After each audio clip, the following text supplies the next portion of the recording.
El día de hoy yo quisiera que vayan conmigo, por favor, al Evangelio de Marcos, al capítulo 12, y voy a leer desde el versículo 28 hasta el 34, donde dice la palabra del Señor lo siguiente. Cuando uno de los escribas se acercó, los oyó discutir y reconociendo que les había contestado bien, le preguntó, ¿cuál mandamiento es el más importante de todos? Jesús respondió, el más importante es, escucha Israel, el Señor nuestro Dios, el Señor uno es. Y amarás al Señor tu Dios con todo tu corazón y con toda tu alma y con toda tu mente y con toda tu fuerza. El segundo es este, amarás a tu prójimo como a ti mismo. No hay otro mandamiento mayor que estos. Y el escriba le dijo, muy bien, maestro, con verdad has dicho que Él es uno y no hay otro además de Él. Y que amarle con todo el corazón y con todo el entendimiento y con todas las fuerzas y amar al prójimo como a uno mismo es más que todos los holocaustos y los sacrificios. Viendo Jesús que él había respondido sabiamente, le dijo, no estás lejos del reino de Dios. Y después de esto, nadie se aventuraba a hacerle más preguntas. Bueno, el sermón de hoy tiene 3 puntos. El primero es acerca del primer mandamiento, cuál es el mandamiento supremo. Y ya como hemos visto, el versículo 29 y 30 lo dicen, y lo voy a leer una vez más, donde dice, Jesús respondió, el más importante es, escucha Israel, el Señor nuestro Dios, el Señor uno es. Y oiga esto, y amarás al Señor tu Dios con todo tu corazón y con toda tu alma y con toda tu mente y con toda tu fuerza. Yo creo que estas palabras son más que palabras teológicas, son palabras prácticas que salieron de los labios de Cristo el Señor. No necesitamos ser muy teólogos como para saber, ¿y qué es amar?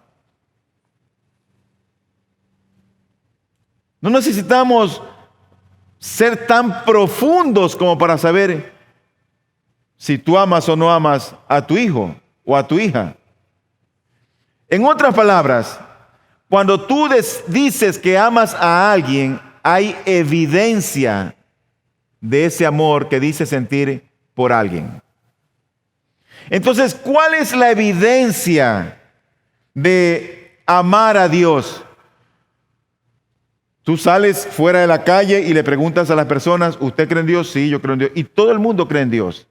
Pero creer en Dios no es suficiente. Porque los demonios también creen, dice Santiago, y tiemblan.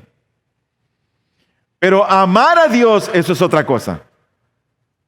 Y todo aquel que ha sido regenerado, aquel que su naturaleza ha sido cambiada, aquellos que hemos pasado de muerte a vida, de las tinieblas a su luz admirable. Si hay una característica, es que amamos al Señor. Y lo amamos por sobre todas las cosas del mundo. Si antes habían ídolos en nuestros corazones, porque cuando venimos a Cristo hay muchos ídolos en nosotros. El lugar de Dios está ocupado muchas veces por el amor a nuestro hijo, por el amor al trabajo, por el amor a los estudios, por el amor al cónyuge. Y hay muchas cosas que parecen ocupar ese lugar que en la vida de aquel cristiano que dice ser cristiano debería ser el lugar del Señor. Por eso que le preguntaron al Señor, ¿y cuál es el mandamiento más grande, el supremo? Él dijo, amarás al Señor tu Dios con todo tu corazón y con toda tu alma y con toda tu mente. Ese es el primero y el más grande de los mandamientos. Pero la pregunta es, ¿cuál es la evidencia de que nosotros amamos al Señor? Imagínate, para los que somos casados, regresa los años cuando pretendías a tu esposa, quien es ahora tu esposa o tu cónyuge. ¿Cómo o qué hiciste cuando en ese noviazgo para tratar de conquistar su corazón? Bueno, tú demostraste amor. sin lugar a dudas. Ese amor fue evidente a los ojos de ambos. El uno demostraba amor y el otro demostraba amor. ¿No es cierto? Pero la evidencia es, la tratas con dulzura, eres caballero, abres la puerta del carro, le pones la silla. Ojalá que siempre sea así. Le das flores. Ojalá que siempre sea así. Le regalas chocolates. Te acuerdas de su cumpleaños. Ojalá que sea así.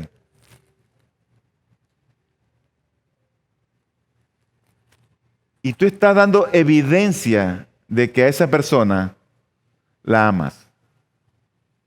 Bueno, cuando alguien dice amar a Cristo, debe haber evidencia también. Debe haber evidencia. Yo quiero mostrar en esta hora 4 puntos o 4 maneras evidentes de alguien que dice amar a Dios.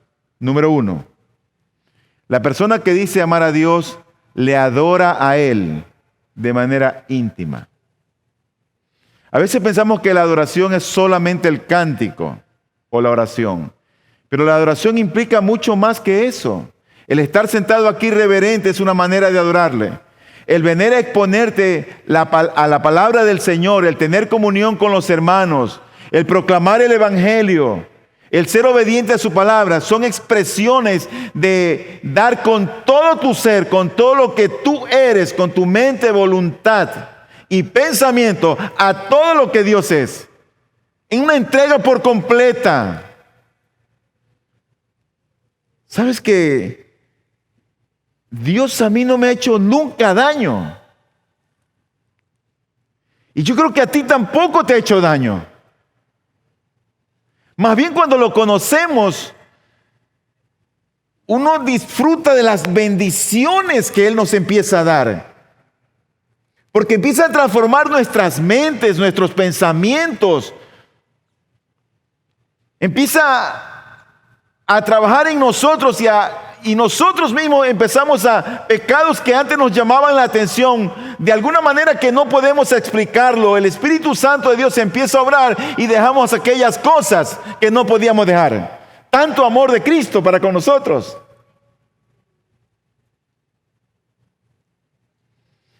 Y nosotros por todo eso le adoramos. Dice Juan 4:23. Pero la hora viene y ahora es cuando los verdaderos adoradores adorarán al Padre en espíritu y en verdad, porque de tales adoradores, o porque ciertamente de tales el Padre busca que le adoren. Él está buscando esos adoradores. Es como que si Dios dijera, ¿dónde están? Mira, cuando venimos a la iglesia, es una oportunidad maravillosa que tenemos para adorarle. Porque esto termina en 1 hora y nos vamos. Pero es aquí donde tú puedes levantar tu voz, levantar tus manos, sonreír al hermano y disfrutar la adoración. Porque este es un culto, no es al pastor, ni siquiera es a ti mismo. Este es un culto a Dios. Y hacemos este culto a Dios porque le adoramos. Y Él está buscando siempre de esos adoradores que adoren al Padre en espíritu y en verdad. Y como ya lo he dicho en otras ocasiones, el cristiano tal vez no todo el mundo llegue a ser un pastor o un diácono, pero todo cristiano siempre es un adorador. Y todo cristiano siempre es un testigo. Testifica de Cristo. Y le adora a Cristo. Por eso el Salmo 119:62 dice: a medianoche me levantaré para darte gracias por tus justas ordenanzas. Nosotros debemos adorarlo íntimamente en todo tiempo, aún en la noche.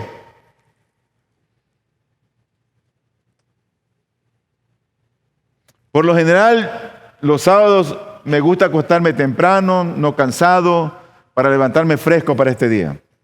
Anoche fue una noche un poco especial, porque la verdad me acosté 3:30 de la noche por una tarea que no la podía terminar. Pero a medianoche, después que entregué la tarea y me puse a pensar en todas las maravillas y en este momento sublime de la presencia grata del Señor cuando nos visita cada domingo.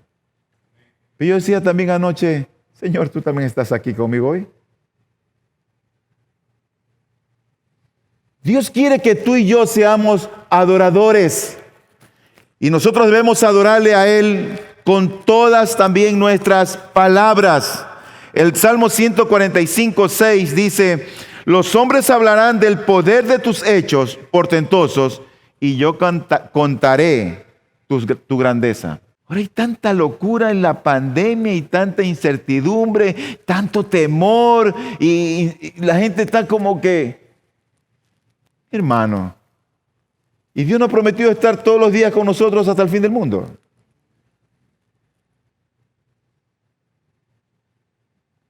No está de más que seamos prudentes, que seamos cautos, pero el temor no va a estar por encima nuestro.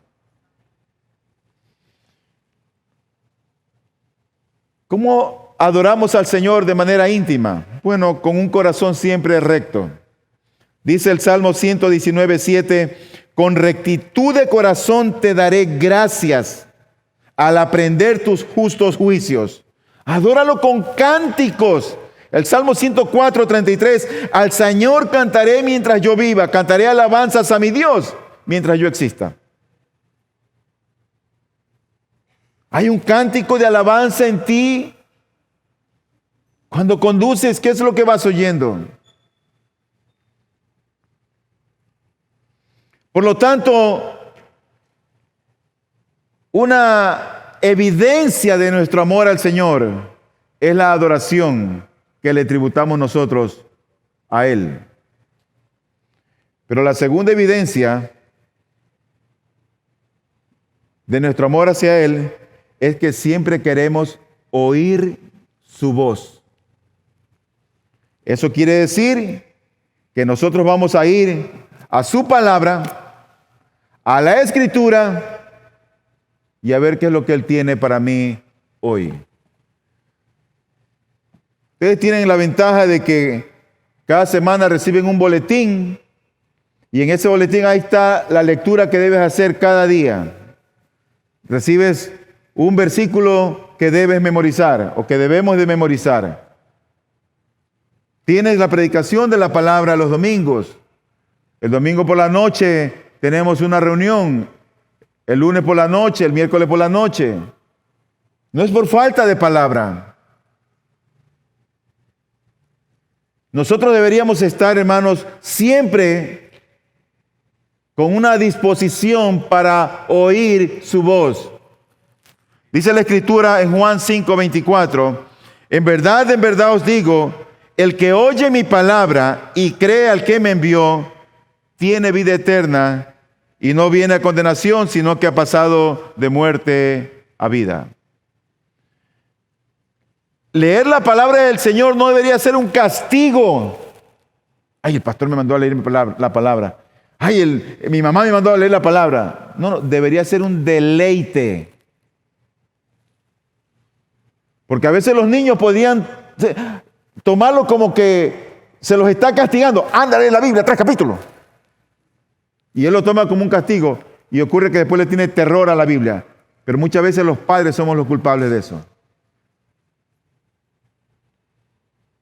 Deberíamos decirle, mira, lee el capítulo tal y después me das un resumen para ver lo que has leído. Y lo discutimos. ¿Qué te parece? Lo mandas a escudriñar. La iglesia debería estar deseosa siempre de oír su voz. Juan 17:17 dice, santifícalos en la verdad, en la oración de Cristo. Y él dice, tu palabra es verdad. Santifícalos. Tu palabra es verdad. Y en Lucas 11:28, cuando el Señor está hablando con sus discípulos, Él les dice, al contrario, en Lucas 11:28, dichosos los que oyen la palabra de Dios y la guardan. Por lo tanto, una evidencia de nuestro amor por Cristo es la adoración, pero la segunda evidencia es que yo quiero oír su voz. Y Dios se ha revelado por su palabra. Aquí está su revelación. Olvídate de sueños, olvídate de profecías, olvídate de revelaciones y vea la palabra de Cristo. Nosotros hacemos bien en estar cimentados en la palabra del Señor, como una antorcha que nos alumbra en lugar oscuro hasta que el día aclare. Pero la tercera evidencia de nuestro amor al Señor es hablarle a Él sin desmayar. Eso se traduce con una simple palabra: orar. Nada más. Hablarle. Ya no Él te habla solo por tu palabra, ahora tú le hablas a Él. ¿Cuánto tiempo invertimos cada día en la oración? No tiene que respondérmelo. Solo es una pregunta retórica. Pero el cristiano que ama a Cristo anhela pasar más tiempo con su Señor, deleitándose y hablándole y adorándole, regocijándose, poniendo sus peticiones, dando acción de gracias, orando por esto y por aquello. Orando por tus hijos, por tu trabajo, por tu matrimonio, por situaciones difíciles. La gente a veces quiere resolver. Ahora con esta pandemia hay mucha gente que ha sido despedida. Y la gente quiere encontrar un trabajo como a la fuerza. O se hacen trabajos a la fuerza. ¿No sería más fácil buscar de Cristo y decirle, Señor, ayúdame? Abre puertas. Cierra las que no convienen. Porque en la situación que estás, por algo ha de ser. Dios permitió que tal vez tú salgas del trabajo con algún propósito justo, bueno y santo, que no lo entiendes ahora. Pero tal vez Dios está empezando a trabajar con tu carácter, con tu conducta, con tus pecados. Y tal vez por eso Dios te cierra la puerta. No siempre todo es tan malo como uno parece. Lo que pasa es que a veces uno no alcanza a ver la magnitud de las cosas. Nosotros vemos ahí, pero Dios está viendo el panorama. A veces puertas que se cierran. Hablémosle a Él sin desmayar. Que los afanes de este mundo, que las distracciones no lleguen a ser un estorbo para pasar nosotros más tiempo con el Señor. Haz un esfuerzo y levántate en la madrugada, levántate más temprano.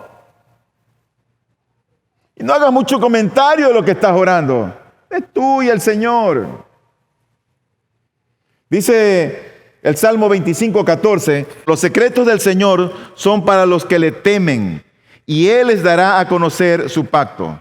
Como dice la Biblia, Reina Valera, la intimidad del Señor es con los que le temen, y a ellos hará conocer su pacto. Entonces, evidencia de amar al Señor es alguien que le adora, es alguien que oye su voz, es alguien que le habla. Y en cuarto lugar, la cuarta evidencia de alguien que dice amar a Cristo es alguien que le obedece al instante. Ese es alguien que ama a Dios. ¿Tú has visto esos niños cuando muchas veces tú le dices, ya recoge la tarea, arregla tu cuarto, que ya nos vamos? Y él sigue jugando y tú regresas y lo ves ahí. Van dos y ya te vuelves un contador. Ya sabes lo que pasa a la tercera y llega a la tercera y lo sigues jugando. Entonces ahí tú te vuelves monosílabo. Ya, yo te dije y empiezas a disciplinar. Pero hay otros que tú les das una instrucción y no te la hacen al instante. Te la hacen cuando ellos quieren. ¿Te obedecieron? Sí, pero cuando ellos quisieron.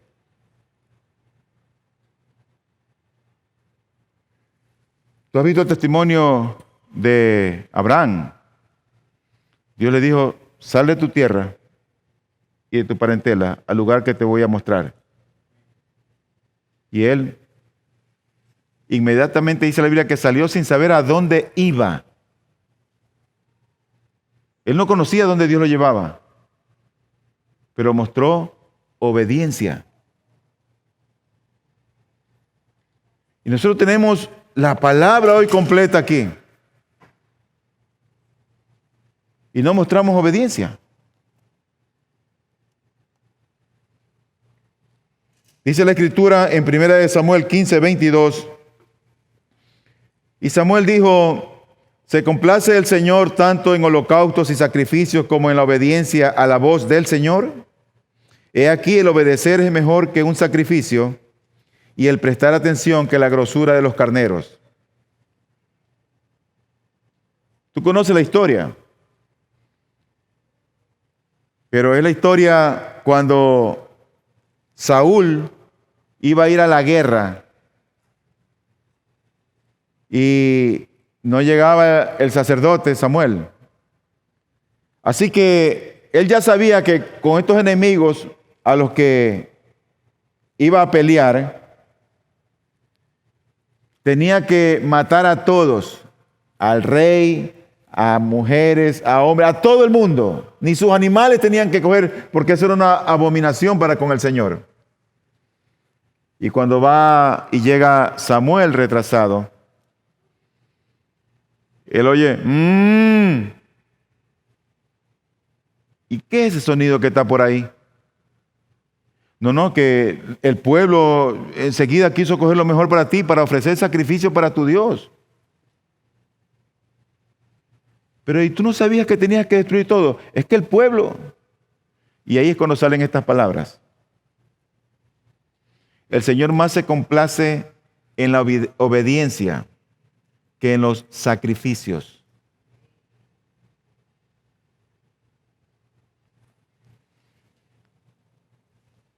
Si hay una manera evidente como podemos demostrar nuestro amor al Señor, es con tu adoración íntima,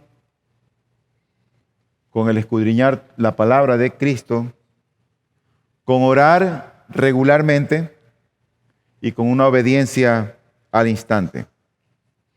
Pero sabes que con este asunto de la obediencia, antes, ya no. Antes yo era lo que arengaba y empujaba. Tú sabes, si tú tienes vacas, la vaca es un animal que tú tienes que darle fuerte para que camine. Así caminan las vacas. Si no, ahí se te queda. Pero las ovejas te siguen. Oyen la voz del pastor, reconocen su voz y la siguen. Por lo tanto, uno no puede estimular ni motivar a alguien para que obedezca a Dios. Porque la obediencia debe ser un fruto natural de ese amor por Cristo. Punto. Tú amas más al Señor, vas a ser más obediente. No amas al Señor, eres más desobediente. Entonces cuando uno conversa, da consejería, pero más allá de eso, uno dice, ¿cuánto ama esta persona realmente a Cristo? Así que he aprendido en ese sentido a descansar en el Señor. Ya no estamos con ese ímpetu. No. Señor, ayuda a fulanito a que te ame más. Y la única manera como uno puede amar más al Señor, ¿sabes cómo es? Cuando tú lo conoces más. Si tú no lo conoces lo suficiente, no lo vas a amar lo suficiente. Y la única manera como tú puedes conocer a Dios es por su palabra. Nada más. Mi segundo punto es referente al segundo mandamiento. Dice el versículo 31, el segundo es este: amarás a tu prójimo como a ti mismo. No hay otro mandamiento mayor que estos. ¿Cuál es la evidencia de que nosotros amamos a nuestro prójimo? Para empezar, ¿quién es nuestro prójimo? Bueno, el que está al lado tuyo, el que está atrás tuyo, el que está frente a ti, el que te tropiezas ahí en la esquina vendiendo naranjas y cebollas y papitas. Ese es tu prójimo. Ahora, ¿cuál es la evidencia de que amamos a nuestro prójimo? ¿Sabes que nosotros estamos viviendo en el tiempo de la gracia? Y yo creo que una persona, por más infeliz que sea, por más alejada que esté de Dios, mientras esa persona esté viva, hay oportunidad para que conozca a Cristo el Señor. Hay oportunidad. Uno los quiere condenar, ya los manda al infierno, pero Dios es misericordioso con él o con ella. Dios no quiere que se pierdan. Dios quiere que esa gente venga al arrepentimiento. Y Dios nos va a usar a nosotros para llevar a cabo esa tarea. Entonces, ¿cuál es la evidencia de amar a nuestro prójimo? Igual que en el noviazgo. Debe haber un genuino amor por el prójimo. Y también propongo 4 formas de hacerlo. Número 1, te voy a decir por dónde empezar. Cuida a los de tu casa. Por ahí empieza. Ese es tu prójimo más cercano, el que está en tu techo, el que está bajo tu techo. Los hombres, los varones, los machos, debe ser el líder espiritual de esa familia. Debe ser el que lidera, el que guía, el que instruye, el que enseña a su mujer, a sus hijos. En segundo lugar, ya empezaste con los de tu casa. Bueno, ¿cuál es el otro grupo más cercano que tienes?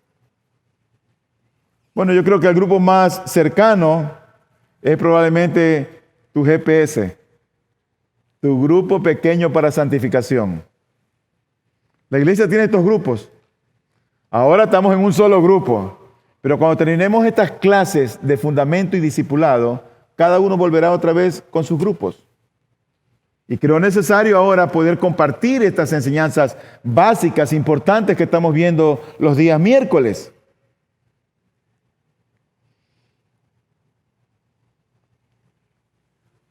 ¿Qué te parece si tú vienes a la iglesia y así como entras, sales? No conoces a las personas que están aquí, no conoces a los que están allá, no conoces al que está allá atrás, no conoces al que está en medio, y así te vas. ¿Sabes que cuando pase algo en tu vida, Dios no quiera, la gente ni se va a dar cuenta, ni se va a dar por enterado que algo te ha pasado? Porque tú no estás conectado con ese grupo al cual perteneces. A mí me encanta ver esos grupos pequeños donde dirige el diácono de la iglesia, nuestro hermano Tyron, nuestro hermano Jorge, y veo cómo hay esa camaradería, esa amistad, se celebran los cumpleaños, y me cuenta, pastor, fulano de tal, mire, lo van a operar, fulano de tal, está ocurriendo esto, y empiezan a dar testimonio, wow, qué bien, mi hermano. Dice la Biblia en Eclesiastés 4:10, porque si uno de ellos cae, el otro levantará a su compañero, pero ay del que cae cuando no hay otro que lo levante. Si tú tienes un grupo de GPS, bueno, ese es tu grupo más cercano. Pero en tercer lugar, tú debes también aprender a mostrar compasión. ¿Sabes dónde? Aquí en este lugar donde tú te congregas. Ya estás en tu casa, estás con un grupito pequeño y ahora estás aquí ejerciendo tus dones y sirviendo a otros en la iglesia local. Gálatas 5:13 dice, porque vosotros, hermanos, a libertad fuisteis llamados, solo que no uséis la libertad como pretexto para la carne, sino servíos por amor los unos a los otros. ¿Sabes? Y esa frase, los unos a los otros, se nombra vez tras vez en las Escrituras en el Nuevo Testamento. Vez tras vez. Y habla de los unos a los otros, los unos a los otros. Te voy a mencionar varios textos. En Romanos 12:10, sed afectuosos unos con otros, con amor fraternal, con honra, daos preferencia unos a otros. 1 Pedro 4:9, sed hospitalarios los unos para con los otros, sin murmuraciones. Efesios 4:2, con toda humildad y mansedumbre, con paciencia, soportándoos unos a otros en amor. 1 Tesalonicenses 4:18, por tanto, confortaos unos a otros con estas palabras. Y todos esos textos están dentro del contexto de iglesias. No es en el trabajo, no es en la universidad, es dentro de la iglesia, porque aquí Pablo le está escribiendo a la iglesia de Galacia, de Roma, en Efesios, de Éfeso, de Tesalónica. Y las instrucciones que también da el apóstol Juan para aquellos que estaban dispersos en el Asia es la siguiente. Él dice, un mandamiento nuevo os doy, que os améis los unos a los otros. Como yo os he amado, así también os améis los unos a los otros. Unos a los otros, unos a los otros. En esto conocerán que son mis discípulos, si tuviereis amor los unos para con los otros.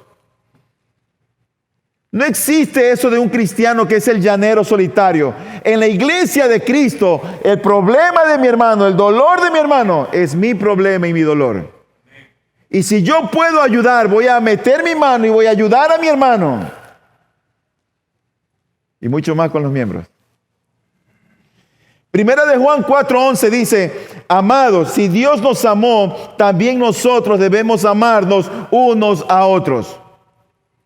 O sea que no solamente en tu casa, no solamente en tu grupo pequeño,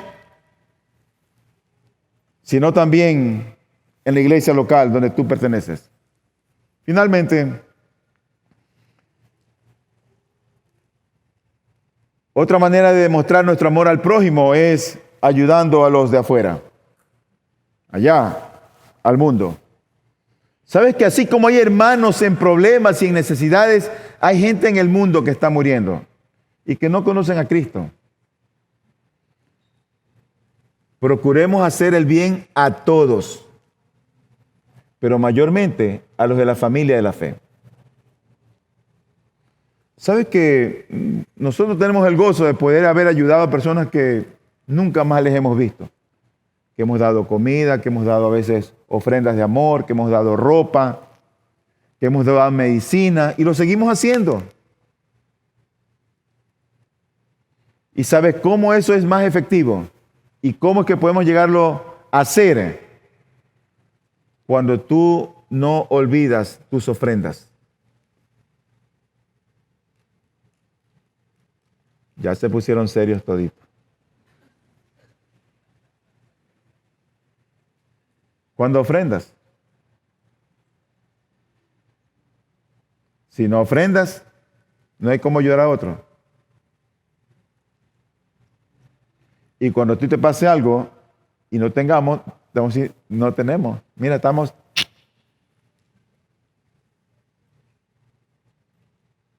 Así que no te olvides tus ofrendas. Acuérdate del buen samaritano. La parábola que cuenta el Señor Jesucristo allá en Lucas 10, del 25 en adelante. Termino con esto. Marcos 12, 34. Dice, viendo Jesús que él había respondido sabiamente, le dijo, no estás lejos del reino de Dios. Y después de eso, nadie se aventuraba a hacerle más preguntas. Este hombre había respondido correctamente.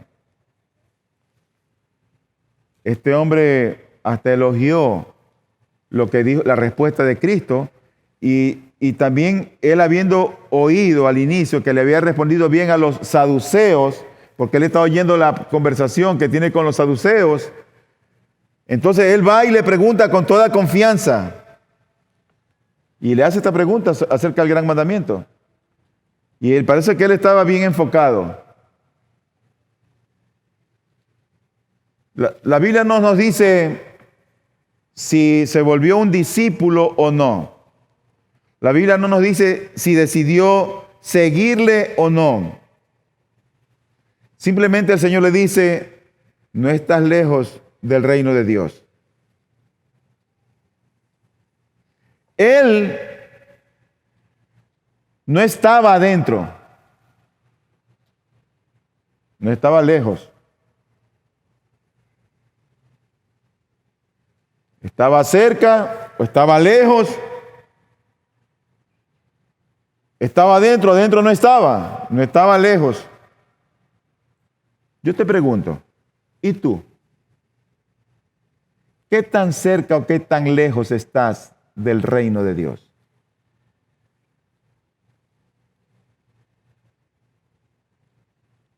Porque si tú estás cerca del reino de Dios o si estás adentro, entonces tú debes amar a Dios con todo tu corazón. Debes amar al Señor con todo tu corazón, con toda tu alma y con todas tus fuerzas. Y debes amar a tu prójimo como a ti mismo. Y una evidencia de que amamos al prójimo es cuando tú estás interesado por el alma de esa persona. Por eso es que nosotros amamos a Dios, amamos al prójimo, predicamos a Cristo y hacemos discípulos. ¿Sabes qué es lo más importante? No es la camisa, no es el pantalón, ni siquiera es el pan. Lo más importante es el alma de esa persona. Por eso cada vez que tú tengas oportunidad de compartir el Evangelio con personas que están en miseria espiritual, que están en bancarrota espiritual, hazlo. Cada vez que tú puedas invitar y traer a alguien a la iglesia para que oiga el Evangelio, hazlo. Si tienes que llamar a alguien, si tienes que irle a ver, invierte en el reino de Dios. Porque Dios va a ver eso con buenos ojos. Oro al Señor que en verdad de esta iglesia se levante una iglesia de hombres y mujeres que nos caractericemos por decir, miren, no, la gente allá en esa iglesia, esa gente ama a Dios. Esa gente ama a la gente. Quiere Dios que vean eso en nosotros. Que digan, no, ahí esa es una gente bien unida, que esa gente ama a Dios. Ve para allá. No estamos persiguiendo cantidades aquí. Ni la música, ni nada de esas cosas deberían a nosotros como de impactarnos o movernos el piso. Eso no es lo más importante. Lo más importante es cuánto tú amas al Señor.